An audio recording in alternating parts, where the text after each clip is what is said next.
자, 오늘 제 11강 보물세미나 11강은 행동이 느린 아이입니다.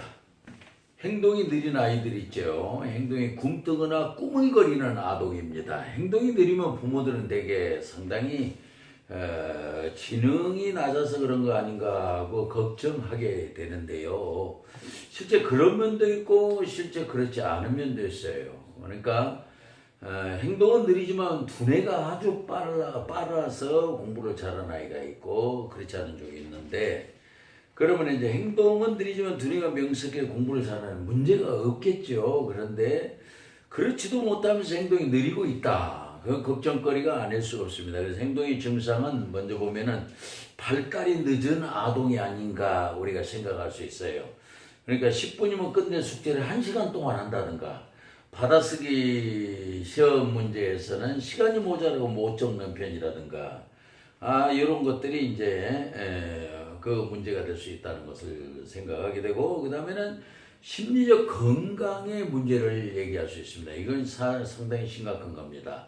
심리적 건강은 뭐냐면 행동이 느려서 꾸물거린다는 것이 좀 지나친 경우에는 지연강박증을 의심할 수 있습니다. 전조 증상이니까 자꾸 뭔가를 뒤로 미루면서 꾸물거리고 있다. 그죠? 뒤로 미루는 경향. 곧바로 실천하고 착수하지 않고 뒤로 미루는 경향이 있다. 그죠? 그런가 하면 이렇게 꾸물거리는 아동은 정서적인 문제로 인해서 그런 경우가 있는데, 주변 사람과 관계가 원만하지 않거나 친구와의 문제가 있을 때 우울감에 빠지면서 행동이 느려지기도 한다. 이거예요. 그 다음에 실천의 문제를 보이는 아동이다. 뒤로 미루기를 하면서 자꾸 뒤로 미루면서 실천을 못하는 겁니다. 빨리 곧바로 착수하고 나면 별것도 아닌 것을 하지 못하는 그것이 아무래도 우리는 심리적인 문제로 봐야 되겠지요. 그런 가운데서 심리적 원인을 이제 크게 어떻게 보고 있느냐 하면 이제 크게 관점의 측면에서 세 가지로 봅니다. 1, 2, 3. 자, 1은 이제 발달적 관점. 발달적 관점을 봐야 된다. 그다음에 두 번째로는 이제 심리적 관점이고요. 심리적 관점이고, 그 다음에는 이제 양육 방법의 관점으로 보겠다. 요겁니다. 그럼 발달적 관점에서는 뭐가 문제냐 하면은, 여기서 그야말로 운동 발달, 정서 발달, 성격이죠. 자, 운동 발달, 정서 발달, 성격 발달, 이 차원에서 운동 발달, 정서 발달, 성격 발달, 이 세 가지 차원으로 볼 수가 있겠다.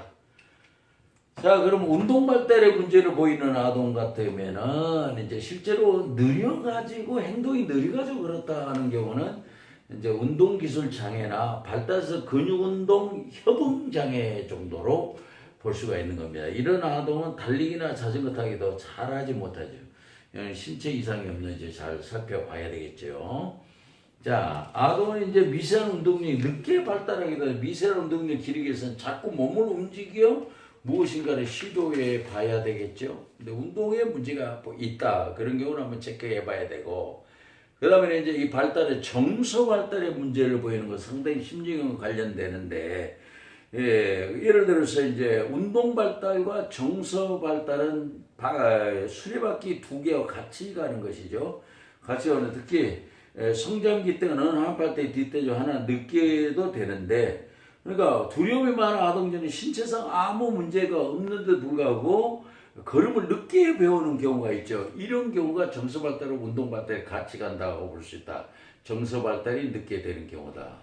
그러니까 정서가 잘 돼야 아이들이 두뇌도 빨리 커지게 되는 것이 있죠. 두 개가 봉합되는 3세, 4세까지는 정서 발달, 그러면 뇌도 빨리 커지는데 사랑과 인정과 에너지를 많이 못 받으면 이 두뇌가 별 커지지 않는 그것도 있어요.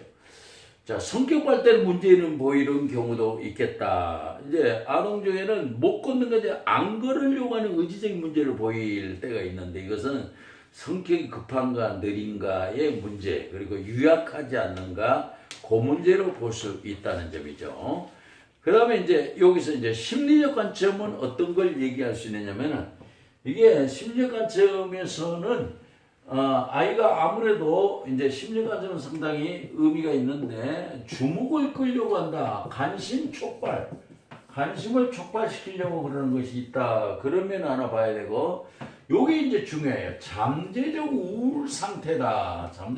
요걸 잘 못 보시는데 요거 문제가 있고 성격적으로 좀 유약한 것이 아니냐. 성격적으로 유약하다. 요 면을 세 가지로 심리적 관점을 본다면 이제 아동이 행동이 느리고 꾸물거리고 하는 거 뒤로 잡고 미루고 하는 때 부모의 주목을 받으려고 관심을 촉발시키려고 하는 것이 있다.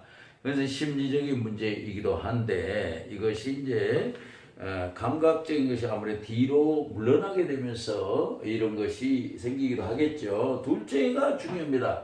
둘째 뭐예요? 잠재적 우울 상태. 이걸 잘 못 보고 넘기는 수가 많아요. 아이가 그렇게 늦게 뭔가 안 하려고 하고 꾸물거리고 하는 것은 내면의 우울성을 갖고 있기 때문이다. 밖으로 잘 드러나지 않으니까 이게 우울성인지 몰라요. 근데 잠재적으로 우울 상태에 있기 때문에 그 실천이나 착수를 쉽게 못하는 겁니다. 자, 우울증에 걸리면 어때요? 의욕이 없어지면서 움직이기를 싫어하죠. 그런 것 같은 현상이다. 이거 이제 그대로 방치하게 되면 우울증으로 이행되기도 한다는 점을 우리가 놓쳐서는 안 되겠어요. 그 다음에는 성격적으로 유약한 건데, 이거는 자신감이 낮아져서 전체적으로 행동이 느려지는 건데, 자신감이 되면 어떤 낯선 환경에서 적응이 빨라지면서 자기 표출을 시도합니다. 근데 성격적 유약한 아들은 오히려 주변의 상황에 압도돼가지고 머뭇거린다든지, 그 다음에 자기의 표현을 시원하게 못함으로 인해서 아무래도 자기 존재감을 드러내지 못한다. 이게 성격이 약하다는 것은 정신 에너지가 약하다. 그렇게 볼 수가 있겠어요.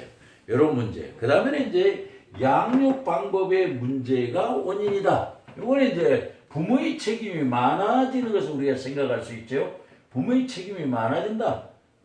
요거 요렇게 앞에 그거는 증상적인 점이라면 부모의 책임과 관련 있는데 여기서는 이제 아동의 요구가 자주 거절당했다. 그죠? 그 다음에는 심리적 억압이 있는 상태에서 성장했다. 요면. 그 다음에는 이제 부모가 느리다. 이거는 학습 효과. 이렇게 볼 수가 있겠습니다. 그러면 양육 방법의 원인은 어떻게 볼 수 있느냐? 자, 아동의 부모 의존도가 굉장히 높은 시기입니다. 아동은 삶에 대한 방식이나 가치가 형성되지 않았기 때문인데 이런 경우에 아동은 부모의 삶의 방식이나 가치관 그런 것을 의식무의식적으로 학습해 나가는 특성이 있죠. 여기에 이제 부모의 양육 방법 아이에게 절대적인 영향을 미칠 수가 있다. 그런 관점에서 보자는 거예요. 그렇다면 양육 방법의 문제라는 것은 일단 아이가 요구가 자주 거절당했다. 아이들의 욕구가 있죠. 아이들의 욕구나 요구가 자꾸 거절당하면 어때요? 욕구 거절 같은 말입니다. 자기가 원하는 것이 그대로 되지 않았다는 건데 이렇게 되면 아이들은 내면의 부정성이 축적이 됩니다. 그러니까 여기는 물론 어떤 경우는 아이가 요구하는 걸 다 들어줄 수도 없는 문제가 많이 있어요. 그런 경우에는 부모가 긍정적 대응으로 무난하게 다음을 약속하는데 넘길 수가 있는데 무조건 안 된다. 우리는 그렇게 할 수가 없다.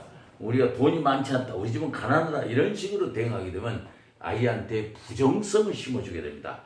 우리 집은 가난하구나. 우리 집은 돈이 없구나. 이렇게 할 때 아이한테 얼마나 사기를 꺾게 되느냐 이거죠.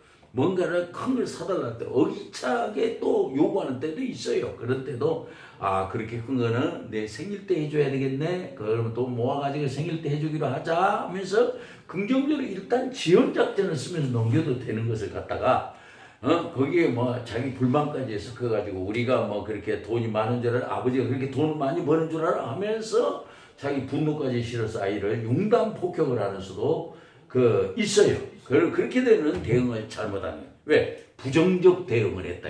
긍정적 대응하고 그때 가면은 아이의 요구가 달라질 수가 있습니다. 아이의 시간에 따라서 또 달라지니까 요것만 하나 사다가 그런 수가 있다. 그래 일단 대응을 긍정적으로 해야 된다는 것은 맞습니다. 둘째로 심리적 억압에서 양육된 아동이다. 근데 심리적 억압에서 부모가 하는 방식을 무조건 따르게 만드는 거. 아이의 주체적인 의사가 무시되는 상황이죠. 그렇게 되면 아이는 자아가 위축되게 됩니다. 자아가 위축되면 아동은 주체성이 약화되게 되고 탈수성이 높아지는 거죠. 자, 그러면 자아가 위축되면 자신의 감정 표현을 자유롭게 못하고 부모의 눈치를 보게 돼요.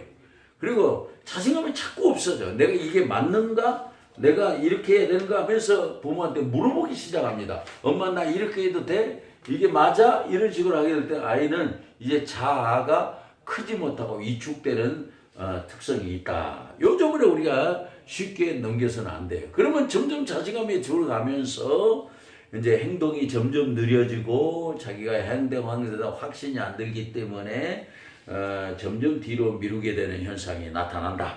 그 다음에 부모가 느린 경우는 많지는 않습니다. 이거는 이제 부모가 느려서 의식무의식적으로 자연히 닮아가는 현상. 이건 이제 이른바 학습 효과라고 하는데요. 이 학습 효과는 이제 그 가끔가다 있어요. 부모 자기도 느리면서 애한테만 문제 삼고 애가 문제라고 하는 건데 자기가 느린지는 모르는 이거 심리학적으로 투사 현상이라고 그러죠. 자기 모르고 뭐 아이한테 문제를 보고 있는 그런 부모의 경우에는 아이의 문제를 고치기가 참 어렵겠죠. 더 많이 야단치게 되고 자기는 문제 없다고 아이를 주눅들게 만드는 그런 현상이 지금 이제 양육 방법에서 문제가 되고 있는 거 아닌가.